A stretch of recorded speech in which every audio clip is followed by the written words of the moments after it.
I want to introduce you to 4 of our Mains'l departments.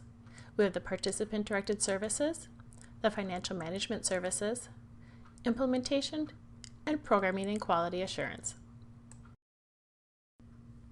The Participant-Directed Services Department started in 1999 with just 1 person.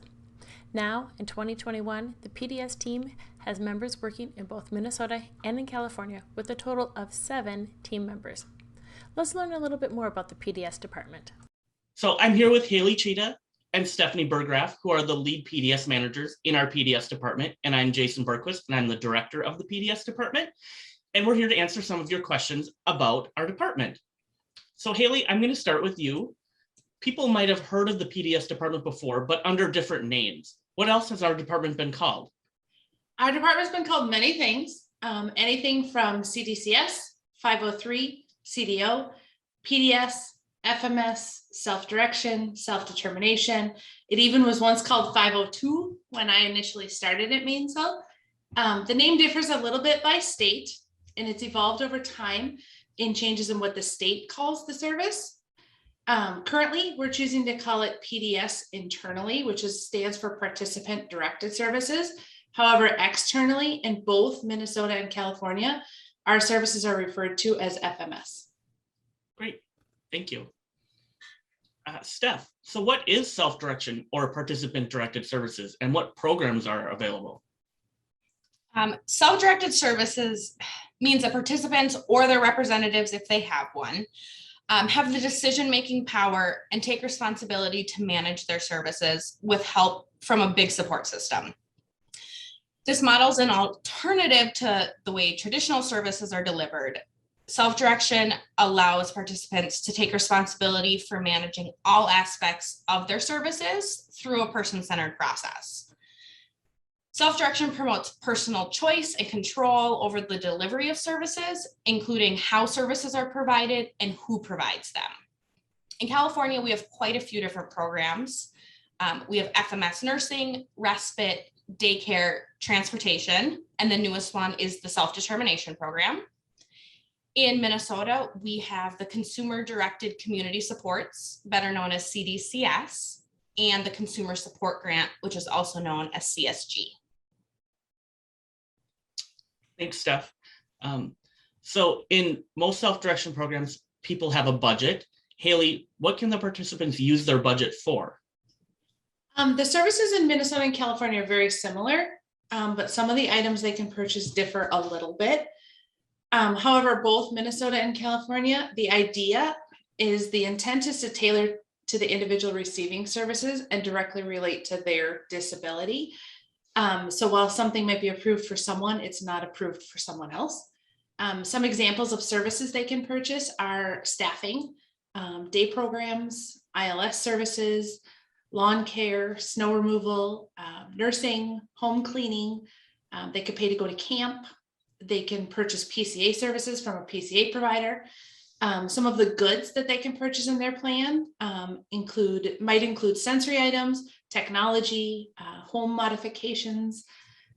Sometimes people purchase meals, lifelines, or other items that relate to their disability. Perfect. So Steph, what is Mains'l's role in all of this? We play a really unique role as the FMS provider. We help with employer-related responsibilities and financial tasks. So that includes processing employees' payroll, their paperwork to get them hired. We pay vendor invoices, and then we purchase some of those items that Haley mentioned. Within these tasks, we're also providing guidance about labor laws and how to manage employees. We determine employee classification and help individuals with resources that they need to support them. Great. So Haley, most people know that our department supports over 1,200 people. How are we able to do that with such a small team? We currently have 6 managers, plus, of course, Jason, on our immediate team. We also could not do our jobs alone. We partner really closely with members of the finance, the FMS team, and the support services team. All of those teams contribute to the work that we do tremendously. I think in our department, we're continuously searching for things to do better and more efficiently. In our services, there's so much of things that we don't do that people from traditional services are used to doing. We aren't involved in their day-to-day services. We don't schedule their staff. We don't help them find their staff. We rarely meet face-to-face. In fact, I could probably count on two hands the amount of people that I've met since I've been working here for 15 years. We don't participate in their annual meetings. We support people mostly through email and phone conversations. And the majority of our work, I would say, is done via email. In a typical day, we process vendor invoices, we review and complete payroll and payroll related tasks. We respond to incoming questions and requests. A lot of times it's kind of on the fly. We don't know what kind of questions or requests or things are going to need to be done. So we're continuously bouncing. Our days are filled with making sure we have accurate information, both what we put in the system and what comes out of the system. So the reports that we're giving to families and case managers are accurate. I would say on average, our team typically hires about 20 to 25 new employees per week. That process can be a little bit cumbersome. It includes running background checks, ensuring hiring paperwork is correct, communicate with everyone. Once fingerprinting comes back, it includes that step as well. That is done both in Minnesota and California. In California right now, it's growing really rapidly. The self-determination program is what seems to be having the most growth right now. And the California team is currently averaging about 10 intakes a week. That process can be cumbersome and time consuming, because a lot of times in that process, you're also explaining the program to those people who haven't had it. Thank you. So Steph, if someone watching today knows someone who might benefit from a self-directed program, what should they do?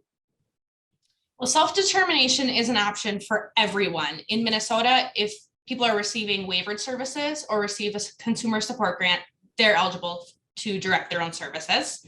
And in California, if you receive regional center services, you would also be eligible. So the first step would be to contact the county that provides services or your regional center to find out what your budget would look like and elect self-directed services. After that initial conversation is had, if the person is interested in moving forward with directing their own services or would like a sample of a budget, we would be able to help them with that. So they could reach out to someone on our team. Before we could do that sample budget, we would need to get their allocation or budget amount from their county case manager or regional center service coordinator. Great, thank you. So Haley, what help and support is there for people in self-direction? In self-directed services, first, typically either a person manages their own services or someone within their natural supports help them to manage their services, which we call a managing party. That can be someone related. Sometimes it's not. It's sometimes someone they've designated otherwise. But in addition to their natural supports, they also could hire a support planner or an independent facilitator to help them write their plan, determine what services are in their plan. Sometimes that person can help them hire and find staff. That the funds for that person comes out of their budget. So basically they pay for those services depending on how much they use, but those two roles can really help in that process. The biggest thing for me is that people should acknowledge that a person doesn't have to have natural supports to use self-directed services. The county does a great job of communicating with the person and determining if they can manage their own services, and then helps them to set up supports around them if that's what they intend to do. Great, thank you. And Steph, I'm wondering if there's any success stories you'd like to share about self-direction. Absolutely. So in our role, we do a lot of tasks, and we have a lot of things we do on a daily basis, but that also includes building really good working relationships with people who are directing their own services and their families. We support someone who has been directing services for about 15 years. And I think he's someone that everyone will recognize. And so let's hear what he has to say about how this program's been successful for him. All right, Michael, what made you choose CDCS? I think when we originally had decided to look around for services within my waiver plan, which is, I think it was the Caddy waiver or the DD waiver that I was under prior, we were looking for an option that would best cater to my hobbies or what things I really wanted to try out and explore, as well as develop independent skills in the process. And we came to the conclusion that CDCS definitely was the most versatile and acceptable of those services, in which to really give a good idea and a good way for me to kickstart independence in a way. Awesome. And what do you like about CDCS? It really offers a lot of opportunities for me to basically tailor my hobby still to this day, as well as try out new skill paths like cooking, for example. There's been reimbursements I can use for food delivery services, especially ones in which it tailors to you cooking your own meals instead of just going out for fast food or something to that degree, and you may be wary of the contents or how you're going to react to it afterwards. It also helps out with if, for example, you may have some seasonal allergies that you want to help to curb, because for me this year it's been horrendous. Well, I use the services to help with getting funded for not only carpet cleaning, but also a humidifier with a replacement filter in case we needed to purify it a little bit. So my breathable surroundings would be much more manageable. And then there's also the case of how, if I wanted to keep track of my spending habits, like am I spending too much on the particular project and I need to curb it down? The services with this, like if I wanted to pay for like a Intuit QuickBook or any other finance program to help calculate more easily, that's an option as well. And all of this has been quite manageable for me. And if I was on a particular different program, I'm not sure if it would be as flexible, nor would it be as fulfilling. Awesome. Thank you so much, Michael, for sharing with us. Yeah, you're most welcome. The Financial Management Services Department started in 2007 with just one person and has been growing ever since. As of today, the FMS department has a total of 10 team members. Let's learn a little bit more about the FMS department. Welcome everyone to the Financial Management Services team behind the scenes. I am Sarah Atkin. With me today are FMS Specialist Paula Christian and Lead FMS Specialist Julie Hansen. Welcome, ladies. Hi, Sarah. Hi, Paula. So Paula, you just celebrated your 4-year anniversary with Mains'l. Congratulations. Thank you. And Julie, how long have you been with Mains'l? I am just shy of 6 years. And oh my gosh, has that gone fast? That's exciting. Congratulations to both of you. Thank you. Well, let's not keep the Mains'l crew waiting. Let's get right to their questions. First question is for you, Paula. You have a lot of interaction with the PDS team, but what exactly is it that you do? As part of the fiscal agent role, I'm responsible for setting up employers with the IRS as well as with the state, California or Minnesota, and also processing payroll and paying payroll taxes. Great. And Paula, this question kind of goes along with that one. What do you mean by household employer? In these programs, Mains'l is not the employer. So then the person receiving services or a family member are the employer. They can hire, terminate, train, and supervise their employees. Great. And this next question is for you, Julie. Who do you work with internally and externally? Who are your stakeholders? Okay, so outside of Mains'l, we work with partner agencies. And it's like what Paula does. These agencies are very like-minded with Mains'l, meaning they are very person-centered driven, and they also work with home healthcare service recipients. And they're also consumer or participant directed services, the same way Paula talked about it. They're the person receiving services is in charge of who they hire to take care of them and whatnot. So we have 7 agencies that we work in Kentucky that we do this for. We have a very large agency that we do this for in Florida, and another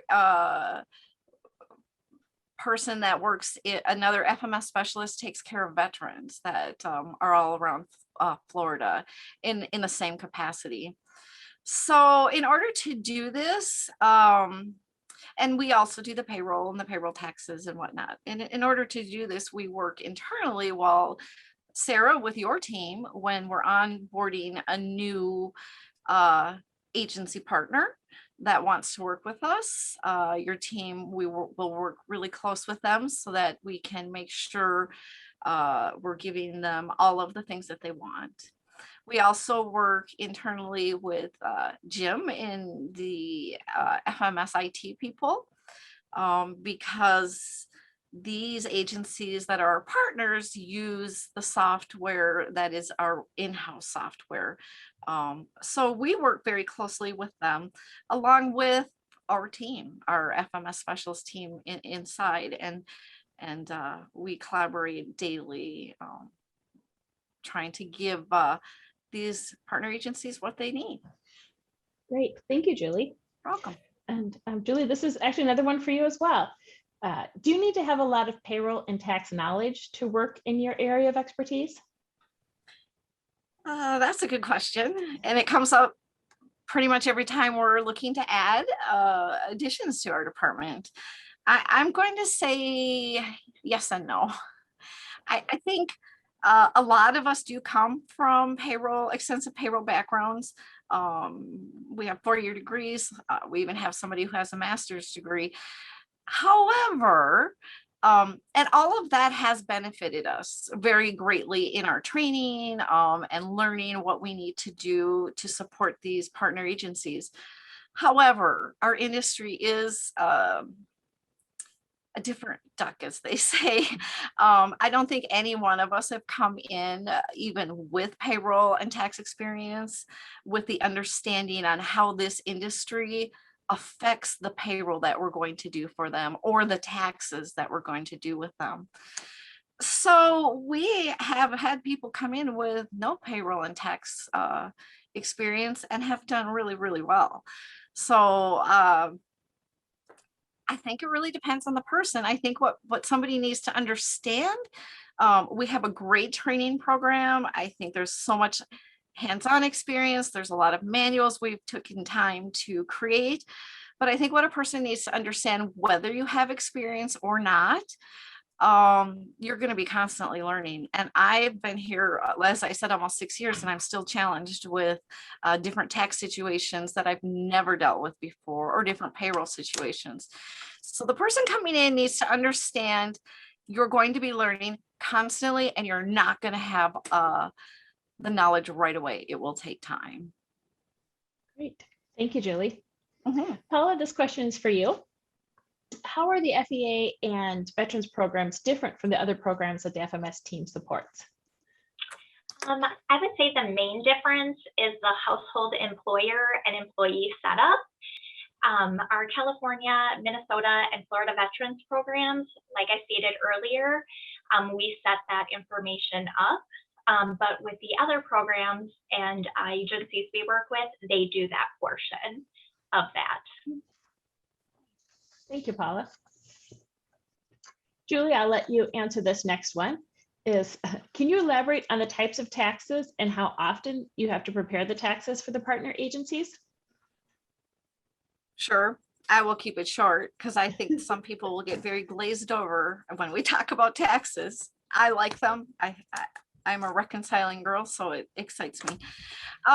We do employer taxes, which would be federal and state unemployment taxes, meaning we will uh, uh, make the deposits to the correct people and then file the reports. We do employee taxes, which is their federal, state income taxes, and local occupational taxes, which is something not unique to this industry, but kind of unique as Minnesota doesn't have local occupational taxes. Kentucky does, and they have a lot of them. So, I mean, those are our basic taxes that we do. I think the real challenge when I think about taxes is the fact when we pay them, as you brought up, is that we have a lot of agencies and they're paid at all different times. And depending on when their payroll date is, or what the IRS rule is, or the locality is. So I think at any given time you can walk into, or could walk into our office when we were in the office, and somebody's working on some sort of taxes. So we rely very heavily on calendar reminders, but those are our basic taxes. Thank you. And Paula, this one is for you. What is your biggest challenge with your role? I would say my biggest challenge is managing deadlines while also having things come in and pop up that are emergent, making sure those get addressed and taken care of while still trying to make the deadlines on everything else. Certainly. Sounds like very, very detailed and deadline driven for both of you. Definitely.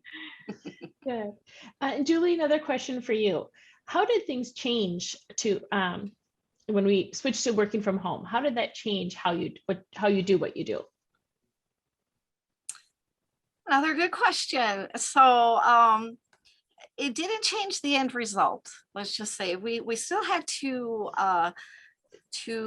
do our payroll, do our taxes, and get everything done on time. However, we have had to tweak our processes, and it was kind of scary at first, as it has been for the whole world. So we have had to learn some technology tricks like Zoom, and just how to set up a home office and maybe share it with our home gym. A lot of things that were very, very different for us. So we really were all in one room in our office when we were all in office, or very close to the nearby in the next office.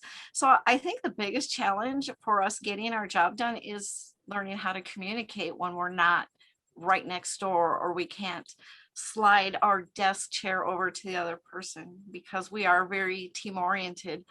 So we've been working on that, and Slack helps a lot. So Thank you. The end result, we still get everything done we're supposed to. Perfect. Perfect. And really this last question is for both of you. Paula, I'll let you go first, but the question is, why do you enjoy doing what you do? I enjoy doing what I do, even though I'm behind the scenes doing the payroll and stuff that not everybody's seeing. I still am making a difference in the lives of the people we support and their families, and that just brings me a lot of joy. Great. Julie, same question. Why do you enjoy doing what you do? Ditto, Paula. Behind the scenes, for some people, is maybe doesn't feel as rewarding as if you're upfront, but agreed with Paula, we really are making a difference. All of that and more. I love my team. I love payroll. I love taxes. I'm weird that way. I like to reconcile. I think mostly sharing the same passion with everybody on our team, and with Mains'l, having the same goal of trying to make a difference in the world. And I feel like we are. Great. Well, thank you both for joining us today and answering a few of our agency questions. It's been really nice talking with both of you. Thank you. Bye. As the FMS team secured more contracts, offering more services in more states, it became evident there was a need to branch off and create an implementation team. That team quickly grew to the 3 members who are part of it today. Let's learn a little bit more about the implementation team. Welcome everyone to the implementation team behind the scenes. I am Sarah Atkin, Project Implementation Manager. With me today are implementation specialists Don Geisler and Sean Paulbeck. Welcome, guys. Thank you. You both have been a part of the implementation team for 2.5 or close to 2.5 years now. How does that feel? What do you like? That's a great question, Sarah. It feels great to be part of a team. I love working for Mains'l and supporting the agencies that count on us. Yeah, and for me, the 2.5 years has gone by quick, and it's a testament to just the atmosphere that's here at Mains'l that has allowed me to grow in my position and learn a lot as I've gone along. Great. Well, let's not keep the Mains'l crew waiting. Let's get right to their questions. The first question is for you, Sean. What exactly do you do? What do you implement? Another great question. So I work in the implementation team at Mains'l. We assist our clients, agencies in the implementation of technical systems, software enhancements, and solutions. So we evaluate client needs, communicate those needs to the information technology team for development. And then once the development process is completed, we test and troubleshoot to ensure that our software systems meet the client's technical needs. And additionally, we assist with new agency onboarding, provide agency training on how to use our software, and also provide customer support for technical troubleshooting. Great. And Sean, this question kind of goes along with that. What does the software do? Another great question. So the software does assist our agencies to manage their self-directed and traditional service programs by providing electronic time entry, using the electronic verification system, also known as EVV. It also provides budget tracking functionality that shows what has been spent on a participant's budget, and also electronic reporting, which should be customized to fit specific agency need for tracking and auditing purposes. Great, thank you. The next question is for you, Don. Who do you work with internally and externally? Who are your stakeholders? Primarily, I internally work with the software development team. With their expertise, we work together to update the software when system bugs are discovered or reported, or when software enhancements that are requested by the agencies are presented to us. And through the shared program that we use, the Jira, that Sean and Sarah and I, we communicate with the IT team through these agency requests through that Jira system. Now, externally, I work with the agencies in Kentucky and New York, and I hold regularly scheduled calls with these agencies as the implementation of the software progresses. I communicate through email and phone calls to work and establish a relationship with those agencies. Great, thank you. Another one for you, Don.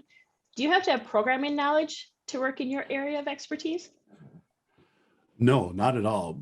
But if you are the least bit interested in programming, there's an opportunity to at least attain like beginner programming knowledge. And being interested in technology like myself, I do find that aspect very interesting. Coding and albeit intimidating can give you a well-rounded understanding of the system you spend so much time with to better understand, enhancements and bugs that present themselves.